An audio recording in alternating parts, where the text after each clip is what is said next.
Good morning and welcome to GMTV on Easter Sunday, the 15th of April. In a moment we'll have the review, and at 7 o'clock Rodney Bickerstaff will be here with the Sunday programme. But first, the news. A bomb's exploded in London. It's believed to be the work of the real IRA. The blast happened just before midnight outside a post office depot in Hendon. Our reporter Louise Port is there now. Louise, can you tell us what happened?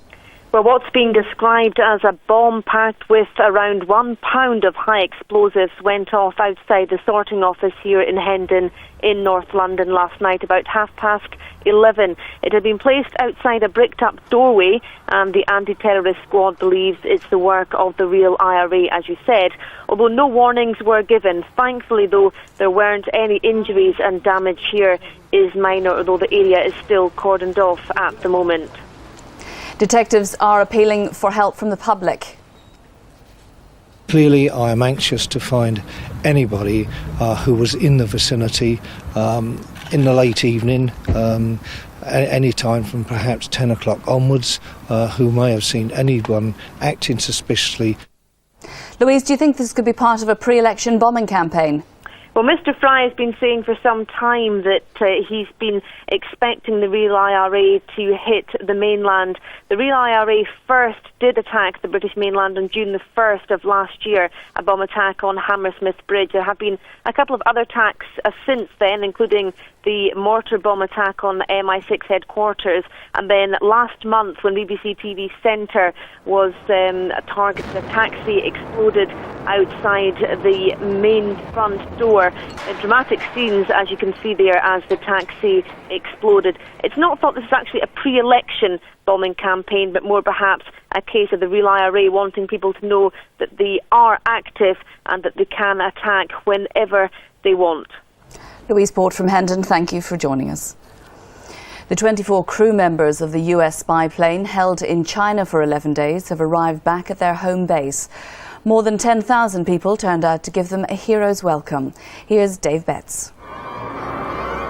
Welcome home banners, stars and stripes, yellow ribbons, balloons and a red carpet. It was a typically American homecoming for the crew at the Naval Air Base on Washington State's Whidbey Island. The crew members, each with American flags tucked into their jumpsuits, stepped off the military plane from Hawaii one at a time to be greeted by loved ones. Alongside relatives, friends and colleagues were politicians and top Navy brass, hailing the crew as heroes. We're glad that you're all here, and it just confirms what we all believe, that the spirit is still strong in the United States of America. Thank you.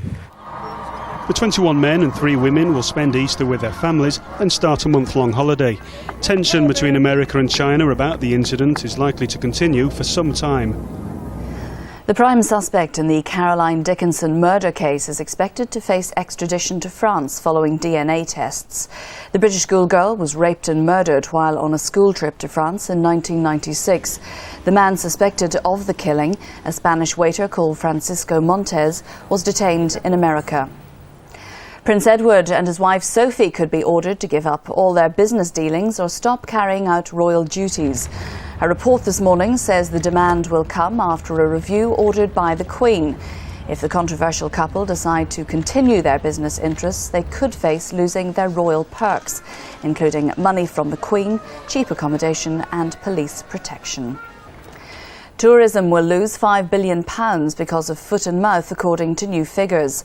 As the crisis continues, the Centre for Economics and Business Research says tourism boards in England alone are losing £200 million a week. Revenue in worst-hit areas is down 80%. Even London is losing money, although it's nowhere near areas hit by foot and mouth. Manchester United are celebrating this morning after winning their 3rd league championship in a row. They're now 5-4 odds-on favourites to win next year's title. With that and the rest of the day's action, here's Laurie Madden. The Old Trafford faithful were given a scare.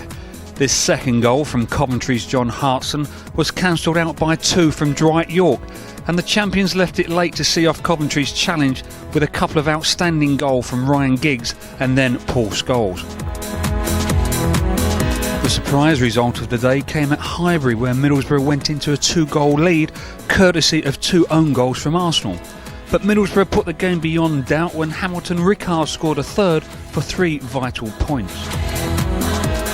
Paolo Wanchop revived hopes of Manchester City beating the drop with a bit of fancy footwork as he scored the winner against Leicester. Not a happy return for Newcastle manager Bobby Robson as he saw his former club Ipswich move into third place with a penalty. The Spurs revival under Glenn Hoddle continues when they came back from 2 goals down to win with a Gary Doherty winner. Derby's third defeat in a row has put them back into the relegation dogfight as West Ham ran out comfortable 3-1 winners. Chelsea's Gus Poyet kept their hopes of a Champions League place alive by scoring the only goal of the game against Southampton. Dion Dublin scored one of the quickest goals of the day, 73 seconds, as he helped Villa defeat struggling Everton 2-1. Tributes are pouring in for Rangers and Scotland football legend Jim Baxter, who died yesterday of cancer. He was 61. Slim Jim was considered one of the world's finest players during the 1960s. Spice Girl Mel C has revealed how depression led her to spend weeks in bed. The singer tells the newspaper she sunk into depression after being labelled Beefy Spice because of her weight. She went on to develop an eating disorder and was eventually prescribed Prozac. Mel C also reveals she's got a new boyfriend but is refusing to name him, although she says he's from Yorkshire. Now for a look at the Easter weather. Outbreaks of rain across southern parts will gradually ease this morning. Further north it'll be brighter, but there will be scattered showers here too. During the afternoon, the brighter showery weather will push across the rest of the country, with the odd heavy and prolonged shower likely in the east. Temperatures today will reach highs of 13 Celsius, but brisk winds will make it feel cold. I'll be back with an update at 6:30. Next, it's part 1 of the review, and we've got children's programmes on GMTV 2 Digital.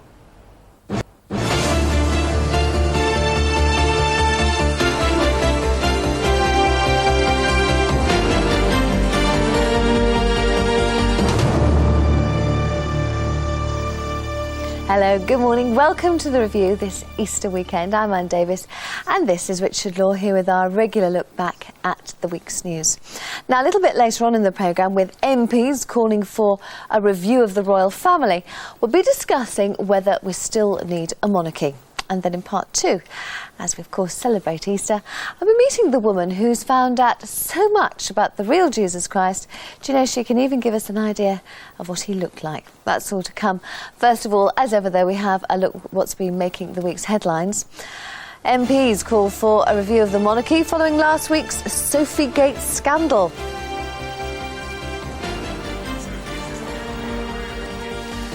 The government suggests farmers may have helped spread foot and mouth by moving sheep illegally.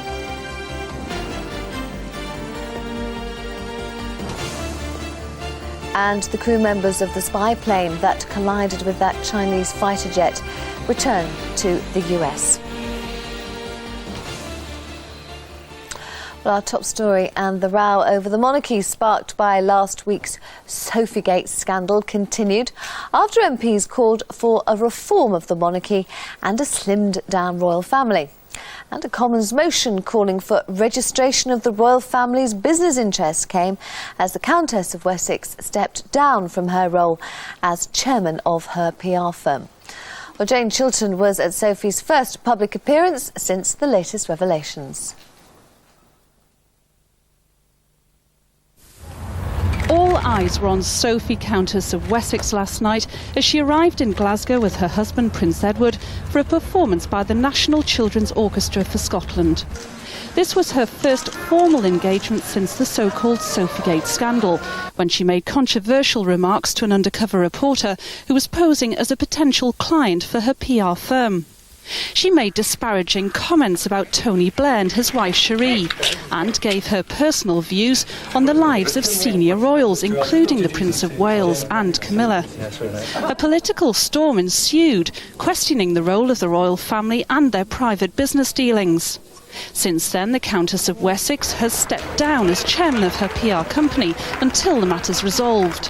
But she has stressed she has no intention of giving up work altogether. But what she'll be allowed to do in the future could depend on the outcome of a palace inquiry, which is looking at drawing up guidelines for working royals to avoid such conflicts of interest. Last week's royal revelations has led to a heated debate, as we've said, about the constitutional position of the monarchy. A little bit later on in the programme, I'll be asking MPs Jeremy Corbyn and David Ames for their views. That's all to come. On now with the rest of the news, and the government's scientific advisor has cautiously said that the foot and mouth epidemic may be flattening out. But rural communities reacted with anger when it was reported that farmers who are moving sheep illegally may be responsible for contributing to the spread of the virus. Agriculture Minister Nick Brown acknowledged illegal sheep movements could have led to the disease being transmitted to areas which were previously free of foot and mouth. Earlier in the week, it emerged that trading standards officers are investigating some 309 cases where it's suspected sheep may have been moved illegally. Well, as the foot and mouth crisis continues into its 7th week, the government has promised compensation packages for both the farming and tourism industries.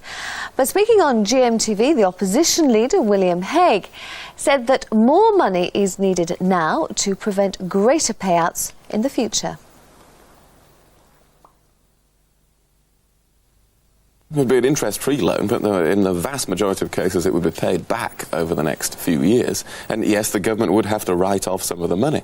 But as I say, unless we keep those businesses going, unless we keep most of them going over the next few months, it's going to cost the taxpayer far more in the future to try to regenerate the economy in those areas. So this needs doing now. The 24 crew members of the US spy plane that collided with a Chinese fighter jet arrived back on US soil this week after being held in southern China for 11 days. Well, China allowed them to leave after the US expressed regret over the loss of the Chinese fighter pilot involved in the mid-air collision with the plane. But Mr. Bush did not apologise for the accident itself, nor admit US responsibility for it. Well, Holland has become the first country in the world to legalise euthanasia. The change in the law was passed this week by the Dutch Senate, despite protests. Well, doctors will still face prosecution if they fail to follow strict rules which insist that adult patients must have made a voluntary and well-considered request to die. The so-called mercy killing is always an emotive subject. Do we have a right to have choice at the end of life? Or is it a dangerous legitimising of murder? Does the change in the law in Holland leave the door open for similar legislation here in Britain? Well, joining me now are Deborah Annetts, Director of the Voluntary Euthanasia Society, and Dr. Michael Houck-Wilson from Alert, which campaigns against euthanasia legislation. Thank you both very much for coming in and talking to us. First of all, can I ask you in turn, what do you think of this new legislation? I think it's a great step forward. I think a psychological barrier has now come down for other countries throughout the world to look at this in a very rational way. And you? I think it's a very bad step backward because it, for the first time, allows doctors to kill legally, and that is a very dangerous thing indeed. And I think it's against all the traditional laws, against the natural and divine law, if we believe in that. And if we believe in utilitarianism or consequentialism, we have the great example of what happened in Nazi Germany. As soon as they decided that there was such a thing as a life not worth living, then that escalated from killing patients who were hopeless cases in asylums, which is where it started, to, as we know, to a Holocaust. Deborah, can I ask you, I mean, doctors in Holland have offered euthanasia to terminally for years now. Has it really made that much difference? I think it has. I think psychologically, as I said, there's been a major difference here. Doctors have been able to practice voluntary euthanasia, and we must stress that word voluntary. It is only at the patient's request for the last 20 years, but could still face prosecution. It was entirely at the discretion of the prosecution services to whether or not to bring a prosecution. What this new law means is that that discretion is removed. So provided doctors follow very, very tight guidelines and refer it to a review committee, they will not face prosecution at all. Do you see more cases of euthanasia happening now over there?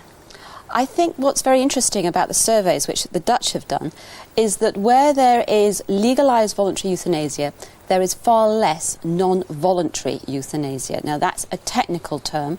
What non-voluntary means is the patient hasn't made a request, so the doctor makes the decision.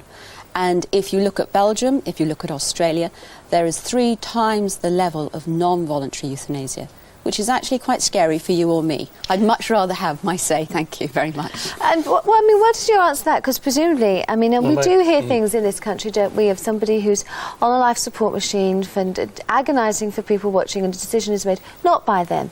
And presumably, looking at as our introduction to this whole topic, you know, they have to be quite precise there are precise guidelines laid down.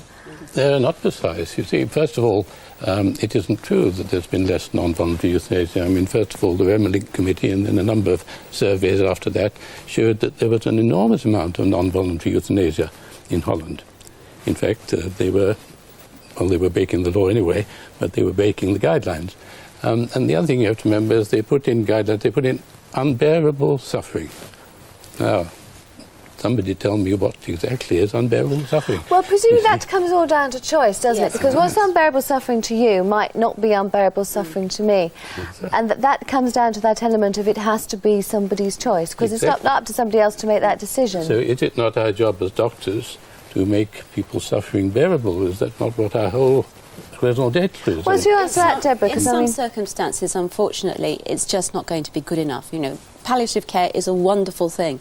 But in 5% of cases, I think it's just not good enough. And I personally, and I think most people in this country, want to have the choice. This is not mandatory. This is left to the individual to decide whether or not they are suffering to such an extent that they actually cannot face continuing with their life. And that's a deeply personal matter, and it is a matter of personal choice. You're shaking your head there. Yes, because of course it isn't a matter of personal choice. What they're saying is if the patient asks for it, and more than once and seriously, then it's the doctors who make the decision as to whether it should be carried out. It's not the patient, it's always the doctors. If they say no, presumably if a doctor says no, I don't know the details of this, but presumably if a doctor does say no, then the patient can go to another doctor, and presumably when in the end you'll find somebody who does say yes. Well, it doesn't quite work like that. It doesn't, okay. No, because you have to have a continuous relationship with your GP there, and it's very different. The other thing I would just like to say is only 10% of requests in Holland are actually granted. So far from being a slippery slope, obviously the guidelines do work, because 90% of requests for voluntary euthanasia are not actually acceded to by the medical profession. One thing while we're on the subject of doctors, I mean, we've had the cases of the Harold Shipman, which has been absolutely, you know, appalling. Nobody knows in the end how many people he might have done away with. Do you think that breakdown, which is a bit of a breakdown in trust with doctors, I think, do you think that because of that those laws would ever be appropriate here, or that we would be open to receiving something like that? I think it makes voluntary euthanasia even more important, because I think we really do need to rebalance the relationship between doctor and patient. And Shipman was obviously a killer. He was a murderer. He's got nothing to do with voluntary euthanasia. But at the same time, I think what patients more and more want is to be able to assert themselves in their relationship with their doctor. And I think this could rebuild the trust, actually. You see, I think exactly the opposite. What patients need from a doctor is to know that he is highly principled. I mean, that has always been the case. There was the Hippocratic Oath, which nowadays doctors don't take.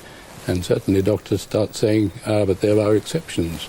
You know, indeed, there should not be exceptions, and the patient should know exactly where they stand. That this man has very high principles, and even if I ask him, he won't kill me. You know. And the other thing is, of course, that it is against the Convention on Human Rights, Article 2, and I don't really see that Holland can get away with this, because what are Europe going to say about it?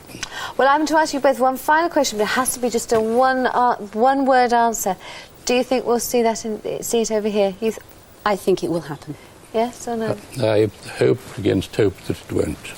Well, Deborah, Michael, thank you both very much for talking to us. Thank you. Thank you. We go on with the news now, and the greengrocer, dubbed the metric martyr, became the first British trader convicted of selling in pounds and ounces this week.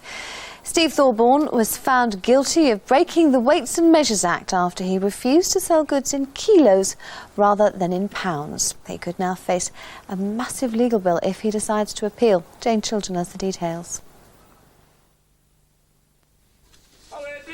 Steve Thorburn says he's done nothing wrong by serving fruit and veg from his shop in pounds and ounces. He says he's just giving his customers what they want. But he's breached European law because his scales only weighed in pounds and ounces and not kilos. That's why Sunderland City Council trading standards officers prosecuted him. The case has generated international interest as it challenges whether European legislation takes precedence over British law. It has been left to this man in these proceedings in Sunderland to do something which should have been done a quarter of a century ago. Steve Thorburn was found guilty, but it's not the end of the legal dispute. It could now go to appeal. Well, so Alex Ferguson and Andy Cole joined Cabinet Ministers this week in launching the government's new strategy against tackling drugs. Chancellor Gordon Brown has made more than £200 million available for local crime reduction measures and boosting drug action teams. The government's promising a new approach, with community leaders choosing how to spend the money. Well, Gordon Brown told gmtv why the government decided to allow community leaders to spend the cash.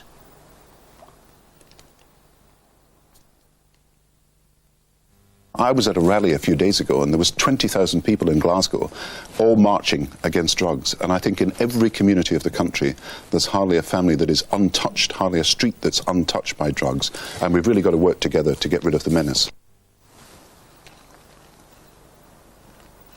Well, the Countess of Wessex has come in for some pretty tough criticism over the last few days. But will the Sophiegate, as it's been called, scandal have more lasting consequences? Many members of the press and Parliament have begun to question the need for taxpayers to support the royal family. So is it time to ditch the monarchy, or despite an indiscretion or two, are they a vital national asset? Well, joining me now with their views, Labour MP Jeremy Corbyn and the Conservative MP David Amos. Thank you both very much for coming in. Nice to see you. Can I ask you first, do you think that the royal family will recover from this? Oh, definitely. They are a lasting institution. My word, they are the envy of the rest of the world. If you think of the ghastly Clintons who occupied the White House for 8 years, if only the Americans could have someone like our monarch. I suppose you agree wholeheartedly with those words, Jeremy. Well, the thing about the Clintons is they were elected and they could be de-elected, the same as George Bush wasn't elected but is president, but could easily lose the next election. I mean, the issue is one of democracy. Why can't we choose our head of state? Do you think, though, that, I mean, because traditionally we've always liked our royal family and we've had them for ages, but do you think times have changed a bit? Do you think that this scandal has changed people's opinions? I think opinions have been changing for a very long time. The royal family invited the press in, 20-odd years ago, and have paid the price for it ever since, because they removed their own mystique and then set themselves up living in a goldfish. And this latest issue surrounding Sophie and her partner's business affairs hasn't done them any good at all, although I think the issue is actually more important than the personalities and the family involved. The issue is really, what kind of society do we want? Why can't we elect our House of Lords? Why can't we elect our head of state? We can't pretend to be a democracy all around the world when we have an unelected monarch. Do you think that possibly that's the way public feeling's going on this? No, I don't. I think the public overwhelmingly support the monarchy. The monarchy is above politics, and the idea that voting for a government you automatically get democracy, I think, has been proved demonstrably not the case by what's happened over the last 4 years when this government has bypassed Parliament. I think to have had the Queen for 50 years, with her wisdom, she has brought great credit to this country, and to have her as the head of state, and the reason I talked about the American president, it was after 8 years, when you think that they left the White House, they pardoned crooks and criminals, they trashed the White House, they went off with furniture. I mean, we're trying to Americanise this country, and I do not think that that is what the British people want. I don't think anybody would argue with you about the Queen, but I think possibly some of the argument does come with this sort of extended family. that it was kind of supported and kind of revered to a certain extent as well. We all saw the pictures when the Sophiegate thing came up of them all standing on the balcony at Buckingham Palace. Well, I think if you looked at the recent figures for the number of engagements members of the royal family carried out, between 300 and 600, and you think how hard the Queen, the Duke of Edinburgh work, the Queen Mother is just fantastic for 100, Princess Anne, who would criticise her, the Duchess of Kent. I mean, there's a whole number of them who go around the country. Can I just say, you're kind of being very precise on individuals here, but it is the whole issue, it's the whole thing of the royal family. Well, I don't think it's physically possible for just two people to carry out all the functions that the general public want them to. I mean, people absolutely love having a member of the royal family to open things, to visit people. It's just not the same having a dull, boring person turn up with perhaps a ribbon round. Do you think that's true, Jeremy? I mean, to be honest, we have to elect all you lot, really. Yeah. Do we really want to elect somebody else? I mean, who do we want to elect as a sort of, head of state person? Whoever we elect, I have no idea who it would be, but it's not the whole issue. We have an unelected monarch, hereditary, with enormous powers still, to decide in the event of a disputed election who forms a government, to decide who members of the House of Lords are, to decide an awful lot of other appointments. That isn't particularly democratic. They've told their belts an awful lot. The Prime Minister has also inherited a lot of these powers through the royal prerogative, and so when David talks about Parliament, there are very fundamental issues about democracy and accountability in our society, and the presence of an unelected head of state actually personifies an awful lot of the undemocratic practices in this country. On the other side of that, I mean, well, firstly, they have cut down an awful lot and purse strings have been pulled in. And secondly, I mean, there is this kind of pretty strong element of the fact that they are a massive tourist attraction, aren't they? Well, I've heard this argument so many times, but people still go gooey. Oh my gosh, the Queen's going by, and they'll stand and at the they side go of and the see the road. Palace of Versailles, even though France hasn't had a monarch for a very long time. They go and see the Schönbrunn Palace in Vienna, even though they haven't had a monarch for a very long time. They go to St. Petersburg, even though the Tsar has been a long time gone. They go for attractions, for interest and for history. How many people actually come here hoping against hope that they might just catch a glimpse of the Queen at some point? Do you not think they get this added kind of buzz, though, if they are there and the car happens to go in, that you cannot get from somebody who's elected? That's got that kind of mystique and magic about it. Well, I remember being dragged to Buckingham Palace as an 11-year-old, and I saw Charles de Gaulle and Harold Macmillan going. All I saw was Charles de Gaulle's nose, his large nose poking out under the kepi. I remember it, so it made an impression on me, and he was elected. What do you think about that? I mean, that you obviously believe that there is this magic and... Very much so. People love a bit of glamour. Look, we all know the monarch hasn't got any real political power, but she's a huge asset for this country. What about when she, if I dare say this, and I shouldn't really, this lovely sort of Easter's not time to say things, but when she does go, whether she does abdicate or whatever, is there a time then to reassess?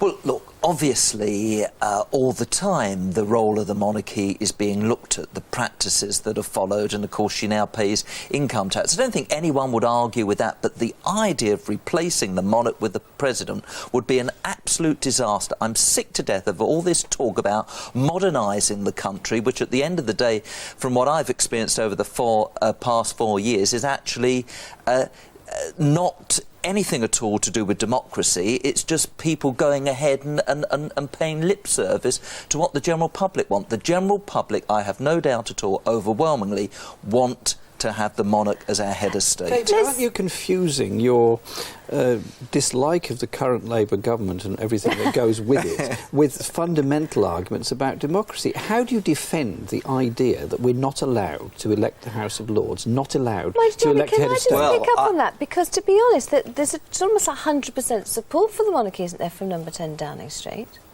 Well, that's Downing Street's problem. And you said, but that's a bit crucial to your party, isn't it, Downing Street at the moment, number 10? Well, obviously the party leader's support for the monarchy is his view, his decision. That's not to say there aren't quite a lot of MPs, mainly Labour, but no doubt of other parties as well, that think at the very least the royal family ought to have a register of its business interests, that are concerned about the lack of an elected House of Lords, and also concerned about simply the amount of money the royal family manages to eat up. Well, both of you, thank you very much for coming in. Enjoy the rest of your Easter. Thank you. Now then, turning water into wine, healing the sick and raising the dead. Have you ever been maybe just a tiny bit cynical about the miracles of Jesus? Well, join me in a couple of minutes when we'll be meeting the woman who's used science and historical fact to discover the real Son of God. See you soon.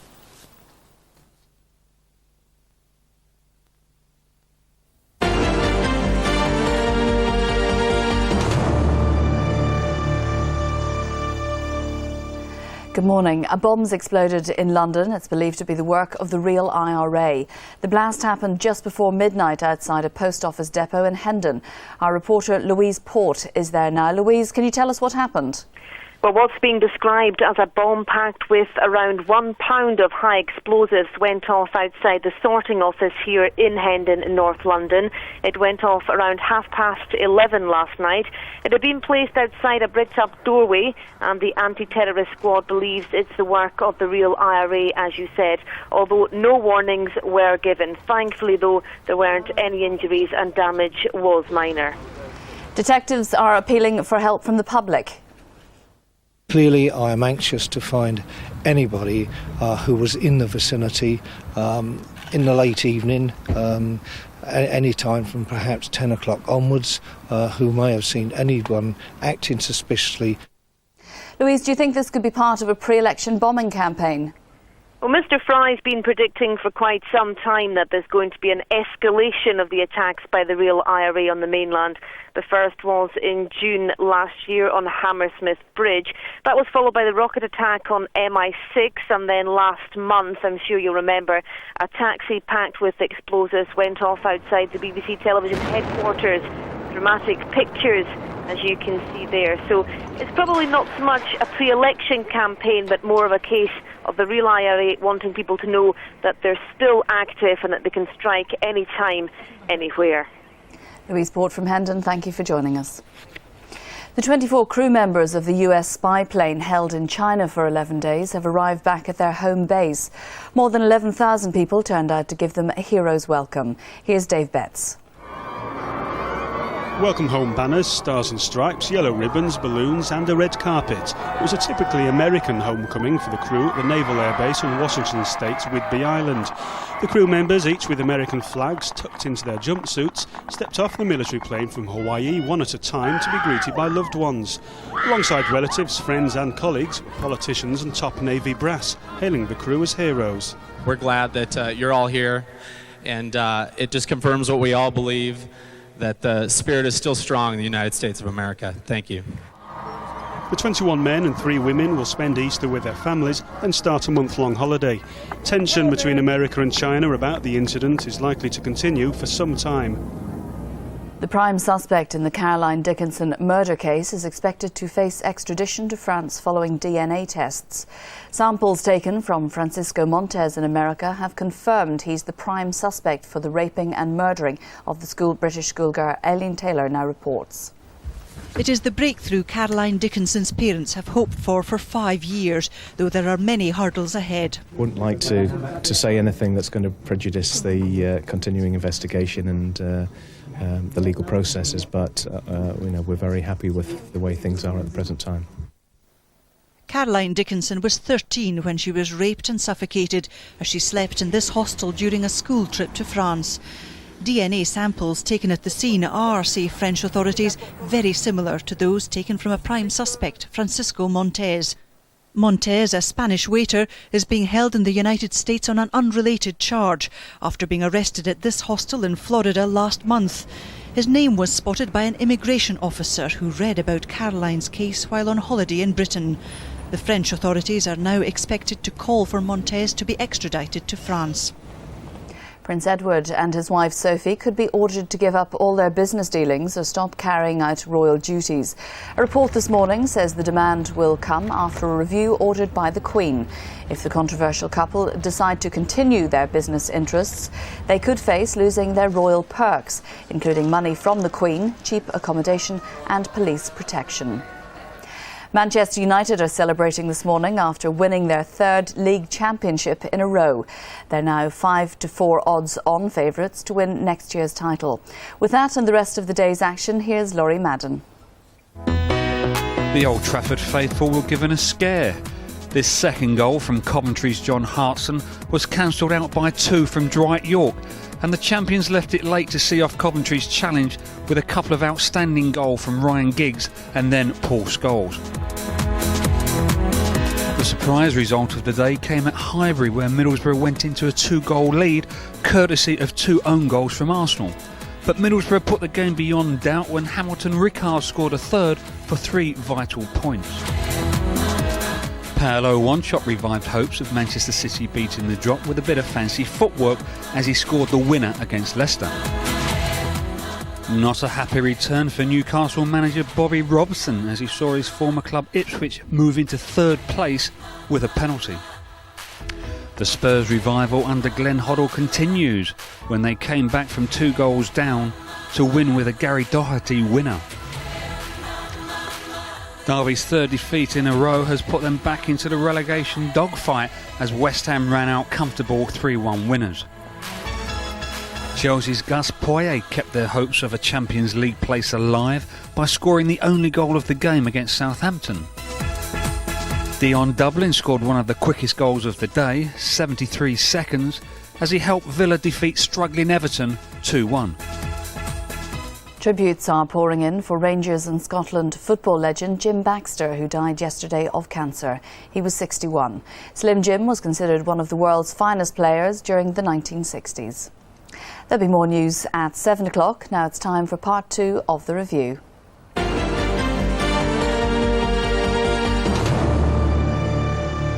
Hello again and welcome back. The transatlantic internet baby scandal took something of a dramatic twist this week when a High Court judge ruled that the twins should not be returned to the Kilshaws but to America, where their fate will now be decided. Well, David Prescott took a look back at the story that got just about everyone talking.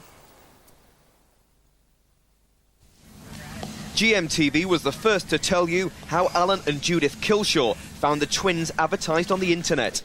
They travelled to California last December and paid a baby broker more than £8,000 to adopt them.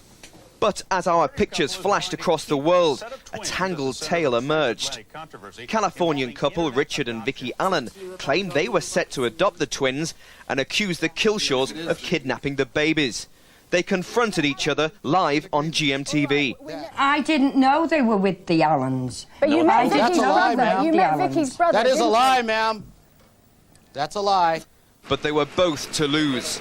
The American couple dropped their bid when Mr. Allen was accused of assaulting 2 babysitters. Back in Britain, the twins were taken into local authority care, and the children's biological parents, Tranda and Aaron Wecker, filed separate claims of custody in the US. Well, the lawyer of the American birth mother, Tranda Wecker, has said he expects her to win custody of the so-called internet twins. Well, after their crushing legal defeat, the parents at the centre of the row, Judith and Alan Kilshaw, spoke to Carla Romano about their 3-month fight.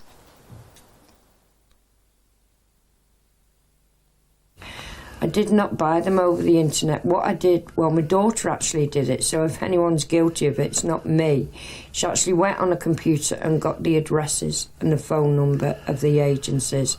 From that, we phoned the agencies, and from that, Tina Johnson responded. We paid for a facilitator. We didn't buy a baby. The money went to the facilitator. How do you feel that it's now finally over? It's probably the type of thing, I suppose, in a few years' time we'll look back on and we'll think, you know, that was amazing, but it doesn't feel amazing at the moment because obviously we're still in the thick of it. It doesn't feel amazing to me. It feels absolutely unbelievable, basically. Unbelievable.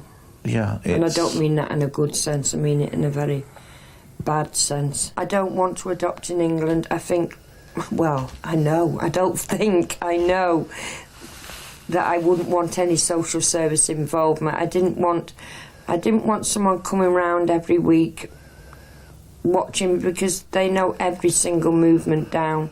If you'd known what you know now, would you still do it again? Yes.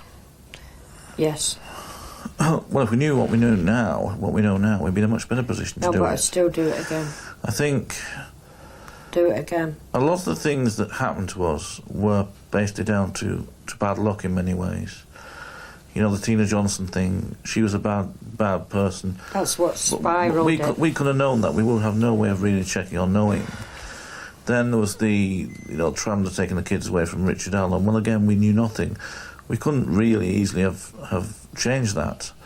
It's just a combination of bad luck, unlucky circumstances coming together. So the experience you've had hasn't put you off wanting to adopt again? No, it's not. But I wouldn't forget them. Oh. I wouldn't forget them, because I still see them as my babies. Still, after all this time, and for all I've gone through, they're still my babies. Well, he's one of the richest men in the world, but Elton John found